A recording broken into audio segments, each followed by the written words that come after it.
Hello, welcome to my channel. आज आपण बनवणार आहोत गाजराचा हलवा. त्यासाठी आधी मी सगळे गाजर व्यवस्थितपणे धुवून घेतले आहेत. नंतर हे गाजराचे साल काढून घेणार आहे मी. त्यानंतर आता हे सगळे गाजर मी व्यवस्थितपणे किसून घेणार आहे. आता गाजराच्या हलव्याला जे इन्ग्रेडियंट्स लागतात ते सांगते मी. आपण गाजर किसून घेतलेत, इलायची घेतली आहे, बदाम घेतलेत, काजू घेतलेत, खवा, साखर आणि दूध घेतलं आहे. मी फुल फॅट मिल्क यूज करत आहे. नंतर जे गाजर आपण किसलं होतं ते पॅनमध्ये टाकून घेणार आहे. त्यात लगेच साखर टाकणार आहे आणि दूध टाकणार आहे मी.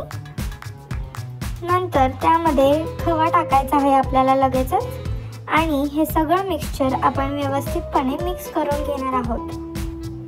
नंतर आता मी इलायची आणि साखर कुटून घेणार आहे.